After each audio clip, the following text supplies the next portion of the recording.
shadows of the modern world, where steel and glass rise high, a tale of primal fury unfolds. Welcome to Crescent Moon Estates, a haven sculpted by the hands of Thomas Langley, not just a master architect, but a secret guardian of an ancient legacy. Langley's world, a delicate balance of design and instinct, faces a ruthless threat. A corporate behemoth, with its soulless structures and insatiable greed, encroaches upon his territory, stealing clients and tarnishing the essence of his art. But beneath the serene facade of Crescent Moon Estates lies a fierce secret.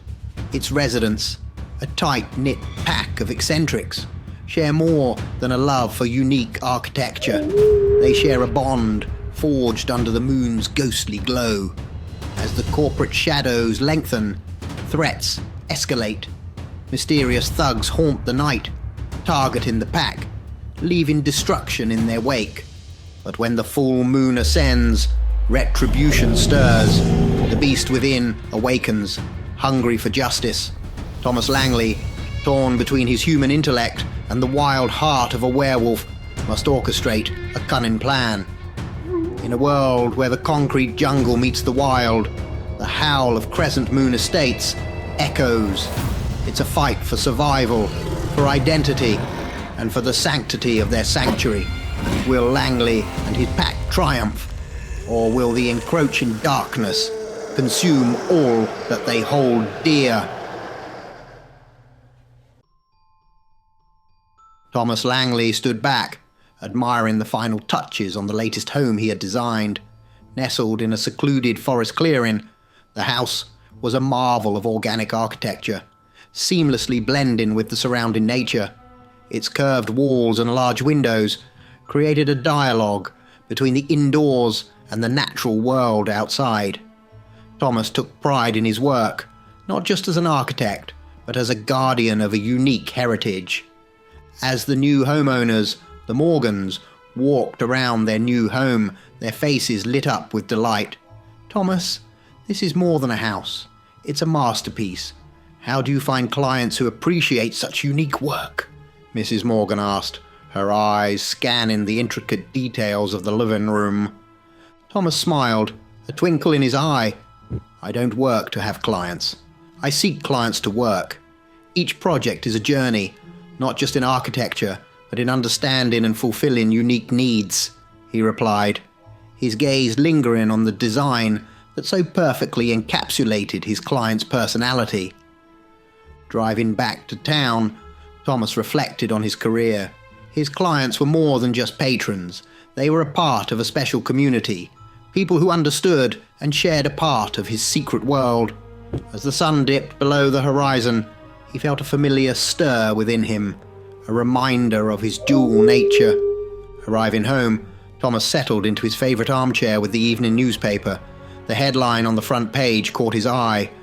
"Carlson & Co., a new architectural future for our city."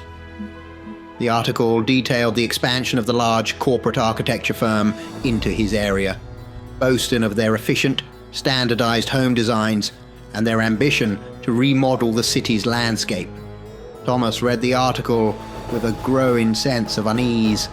Carlson & Co.'s approach to architecture was the antithesis of everything he believed in.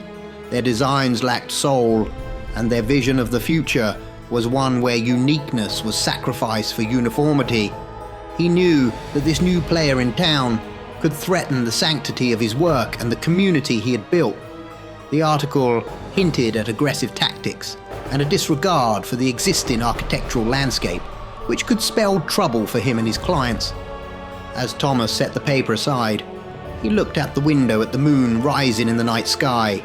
He knew that the coming days would test his resolve, not just as an architect, but as a protector of a hidden world. The battle lines were being drawn, and Thomas Langley, the architect with a secret as old as time, was ready to defend his vision and his pack. Ah, my dear nocturnal scholars of the macabre, it's time for a quick scare break. As we linger in these shadowy realms, a small favour I dare to ask. If my tales of terror bring you thrills, Do not let our journey end here. Hit like, subscribe, and join our dark congregation. Now shall we delve deeper into the abyss. Let's embrace the darkness once more. Let's get back to the shadows. Thomas Langley's morning ritual was always the same. A strong cup of coffee, a light breakfast, and the day's newspaper. However, today's paper carried a sting that was unfamiliar to his routine. The front page of the business section was emblazoned with a headline that would have unsettled any other architect in his position. Carlson & Co., revolutionizing local architecture, out with the eccentric, in with the practical. As he scanned the article, Thomas's eyes narrowed. The piece was a blatant attack on his work. It read, "Langley's designs, though whimsical, fail to blend with our community's aesthetic. They stand out like sore thumbs, marring the uniform beauty of our neighborhoods. It's time for change, time for buildings that are homes, not playgrounds. Carlson & Co. is here to bring that change." Thomas let out a soft, amused chuckle. The words were meant to be a dagger, but to him they were as harmless as a blunt paper edge. He reflected on his conversation with Mrs. Morgan, the owner of his latest creation, only the day before. Her words echoed in his mind. "It must be hard to find clients who appreciate your unique style." To which he had replied with a confident smile, "I don't work to have clients. I seek clients to work." This article, this Carlson & Co., they didn't understand. His buildings weren't just structures. They were sanctuaries for those who were different, for those like him. His clientele was selective, not because of exclusivity, but because of necessity. They needed homes that catered to their unique lives, homes that understood the duality of their existence. As Thomas sipped his coffee, his gaze fell upon a photograph on his mantelpiece.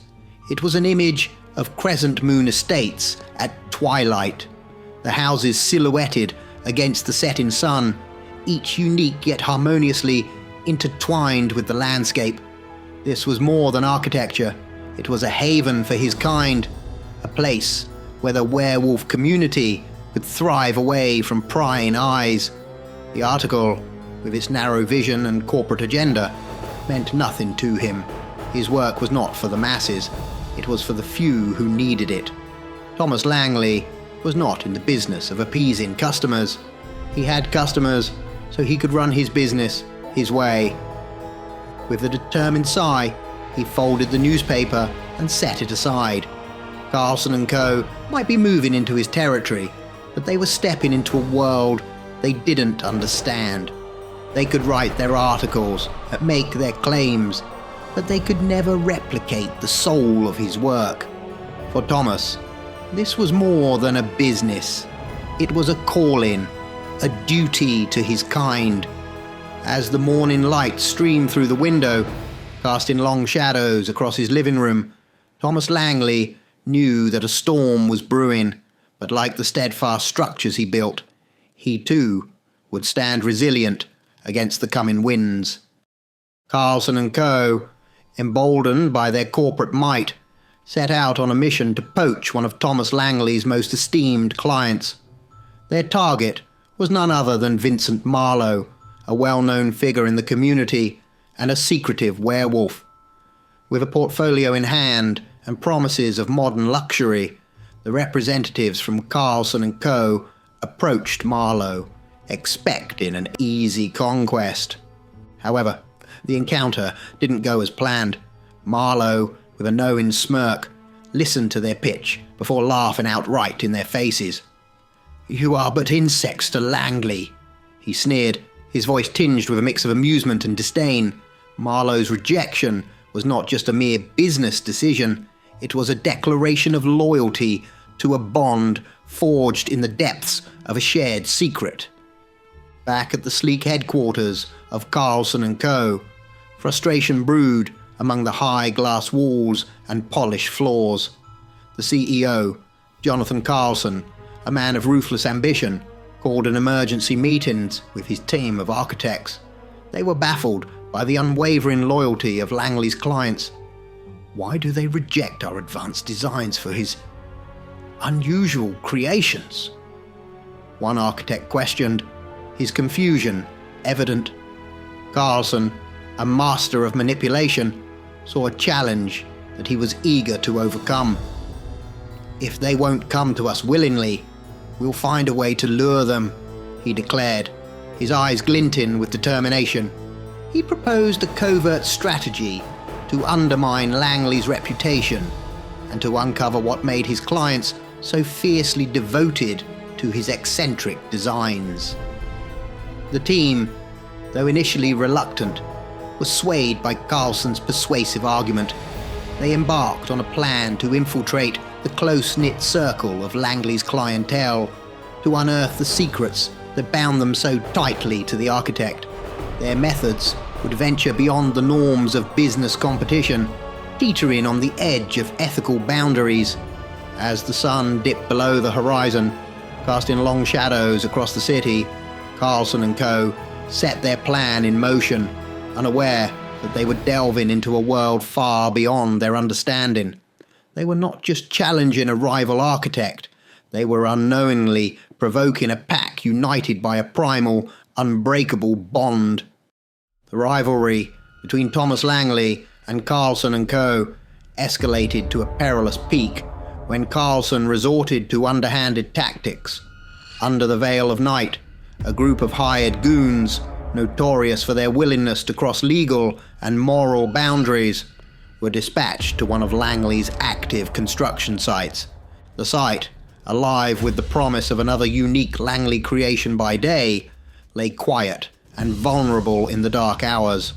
The goons, emboldened by the stillness of the night, began their rampage. They smashed windows, defaced the partially constructed walls, and laughed as they destroyed what had been carefully built over weeks. Their destruction was methodical, aiming to cause maximum damage. As they prepared to deal a final blow, tying a truck to a central support beam to bring down a significant part of the structure, an eerie howl pierced the night. They froze, a primal fear gripping them as they scanned the darkness. From the shadows emerged a figure, towering and formidable, an embodiment of fury and primal power. Half man, half wolf, it stood on two legs, its red eyes glowing with an intense mixture of hatred and hunger. The goons, facing the real-life incarnation of a nightmare, felt a terror they had never known. The beast charged, its growls reverberating through the night. In a frenzied panic, the goons scrambled to their vehicles, abandoning their mission as they fled for their lives. The beast's howl echoed behind them, a warning and a declaration of the protected ground they had dared to desecrate. Despite the destruction left in their wake, the damage to the site was reparable. Langley's designs were not just aesthetically unique, but also structurally resilient. The following day, back at Carlson & Co., the boss reprimanded the goons for their failure. He had underestimated the protective forces behind Langley's projects. The goons, still shaken, could only mumble about the beast, their words dismissed as the ramblings of cowards. This incident marked a turning point in the conflict. Carlson had intended to intimidate and weaken Langley, but instead he had awakened a formidable guardian. The line between a business rivalry and a battle for survival had been crossed, and the stakes were higher than ever. Carlson, in his hubris, had failed to realize that in targeting Langley's buildings, he had challenged a force far greater than mere architectural competition. The escalating rivalry between Thomas Langley and Carlson & Co. took a sinister turn as Carlson hired a professional team known for their ruthless efficiency. These mercenaries were tasked with a mission that crossed the line from corporate rivalry into outright malevolence. Under the cloak of night, the hired team descended upon one of Langley's most cherished projects, a home nestled in a secluded part of the city, designed for a family of lichens. The residents, bound to their human forms except during the full moon, were caught off guard. The house, a masterpiece of architectural ingenuity that blended with the natural environment, became the scene of a vicious attack. The mercenaries broke through the carefully designed defenses, wreaking havoc. They shattered windows, tore down walls, and vandalized the interior, showing no regard for the sanctity of the home. The residents, unable to transform and defend themselves, were overpowered and subjected to a brutal beating. As the chaos ensued, the mercenaries left a trail of destruction in their wake, mocking the very essence of what Langley's architecture stood for, a safe haven for those who were different. The next morning, the city woke up to another scathing article from Carlson and Co., this time exploiting the attack to their advantage. The headline screamed, "Langley's architectural fantasies breed danger. Carlson homes guarantee safety and security." The article callously blamed Langley's outlandish designs for inciting the attack, suggesting that such tragedies were impossible in the standardized, secure homes offered by Carlson and Commodore.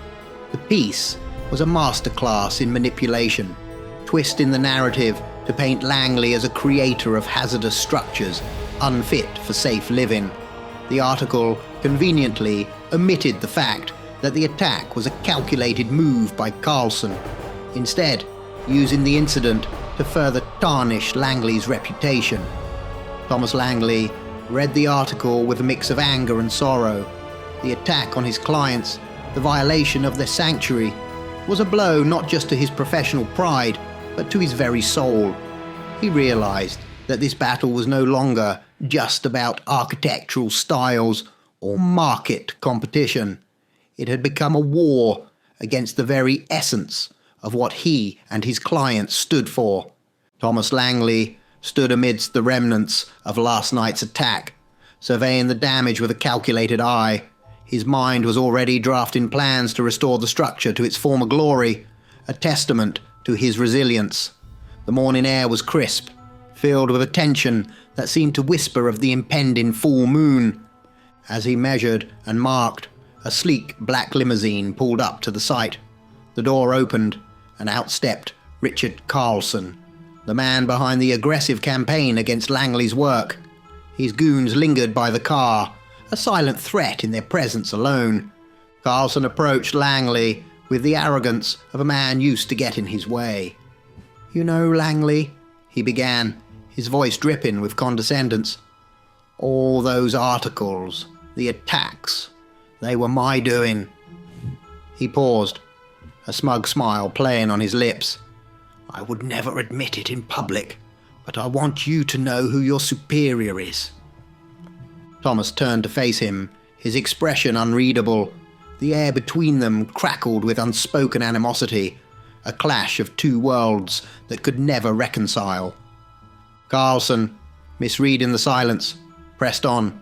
"Come on, Langley, just between us, tell me what you really think of me." Langley met Carlson's gaze, his eyes reflecting a depth of character that Carlson would never understand. Drawing from Ayn Rand's The Fountainhead, he replied coolly, "But I don't think of you." He turned to walk away, but under his breath he added a twist to the quote, one that spoke of his true nature and the night to come. "Only as food." Carlson was left standing alone, a look of confusion and anger marring his face. He had expected fear, submission, or anger, but not indifference, not the dismissal that Langley had just shown him. As Thomas walked away, his thoughts were already shifting to the night ahead. The full moon was rising, and with it, the true power of his nature would be unleashed. He felt the ancient call of the wolf stirring within him, a reminder of the strength and freedom that defined his existence. The attack on his work, Carlson's petty attempts at intimidation, they were all meaningless in the grand scheme of things.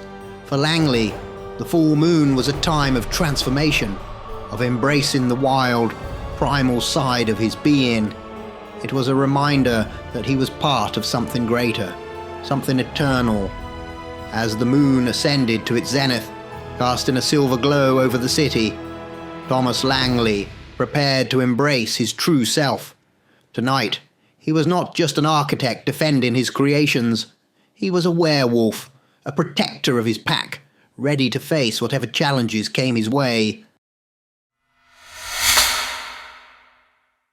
Under the luminous glow of the full moon, a chorus of howls resonated through the community, a primal anthem heralding the rise of the lichen. The night air was charged with a palpable sense of anticipation and retribution. In the heart of Crescent Moon Estates, Carlson's hired goons, emboldened by their previous successes, approached another home. They expected an easy target, but the full moon had transformed the playing field. As they broke through the door, they were met with an eerie sight. 3 small children sat in the hallway, their smiles revealing unnaturally long, sharp, and white teeth. The goons, taken aback by the children's unsettling appearance, turned around to find the family they had terrorized the other night standing in the doorway, their transformation into lichens already underway. Their bodies had taken on a powerful, muscular form, covered in thick fur that shimmered under the moonlight. Their eyes glowed with a fierce golden hue, filled with the promise of vengeance. Their hands and feet had morphed into massive paws, tipped with lethal claws, and their faces had elongated into snouts bearing rows of razor-sharp teeth. The lichens wasted no time. Their revenge was swift and merciless. The screams of the intruders pierced the night, a chilling soundtrack to the swift justice delivered by the werewolf family. The community, awakened by the commotion, could only listen as the balance of power shifted under the moon's watchful eye. Meanwhile, at the main building of Carlson & Co., an ominous silence was broken by the sounds of chaos. Bodies lay strewn at the entrance, a gruesome trail of blood leading to the boardroom where Richard Carlson sat, oblivious to the carnage outside, grumbling about the disturbance. Suddenly, the door burst open, revealing a towering figure, a werewolf in its full, terrifying glory. Standing at least 7 feet tall, its matted fur was stained with blood, and its red eyes burned with a ferocious intensity. Blood dripped from its mouth and fangs, painting a picture of raw, untamed power. Carlson screamed in terror, his mind unable to process the nightmare that had unfolded before him. The werewolf loomed over him, its hot breath mingling with the stench of fear that filled the room. Then, in a guttural, primitive voice, the beast spoke, its words laced with menace. "There's no one here. Tell me what you truly think of me, and I'll tell you how you taste." The night of the full moon had become a reckoning, a moment where the natural order reclaimed its dominance.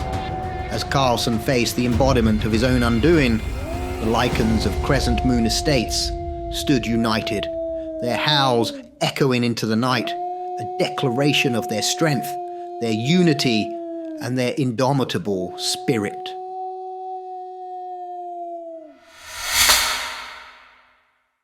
As the first light of dawn broke over the horizon, the lichen community came together to repair the scars of the night. Thomas Langley oversaw the restoration of the building site, his eyes reflecting a night of unleashed primal justice. The serene morning air was a stark contrast to the ferocity that had unfolded under the full moon. The tranquility was soon interrupted by the arrival of police cars, their lights casting long, ominous shadows on the ground. Officers stepped out, their expressions a mix of determination and unease. They approached Langley, notebooks in hand, ready to delve into the events of the night. "Mr. Langley, we need to ask you some questions," one officer began. "There's been a situation at Carlson & Co.'s main building. It's a massacre. body parts everywhere. Looks like a pack of wild animals got in there. Langley turned to face the officers, his expression somber. "Officers," he said, "Ayn Rand once wrote, 'Whatever may be open to disagreement, there is one act of evil that may not, the act that no man may commit against others, and no man may sanction or forgive. So long as men desire to live together, no man may initiate. Do you hear me? No man may start the use of physical force against others.'" The officers listened, a hint of confusion in their eyes as they tried to grasp the relevance of the quote. Langley continued, his voice firm yet calm. "The necessary consequence of man's right to life is his right to self-defense. In a civilized society, force may be used only in retaliation and only against those who initiate its use. All the reasons which make the initiation of physical force an evil make the retaliatory use of physical force a moral imperative." He paused, letting the words sink in. "If what you say is true about the Carlson building, then consider this. Perhaps the so-called wild animals were merely defending themselves, retaliating against an initial aggression. In the natural world, as in human society, there is a balance. When that balance is disrupted, when force is initiated, retaliation becomes not just a right, but a moral imperative." The officers exchanged glances, their initial certainty wavering under Langley's steady gaze and compelling argument. "Perhaps," Langley added, "before jumping to conclusions about wild animals, we should consider who might have attacked first, who might have initiated the use of force. In every action, there is a reaction, a consequence that must be faced." With a polite nod, the officers took their leave, their minds troubled by the complexity of the situation. Langley watched them go, a mix of sadness and resolve in his eyes. He turned back to his community, to his pack, knowing that while the physical repairs would soon be complete, the moral implications of their actions would resonate for far longer. In the rebuilding, in the unity of his community, Langley saw not just the restoration of structures, but the reaffirmation of their right to exist, to defend, and to live as they were meant to, free, proud, and unbroken.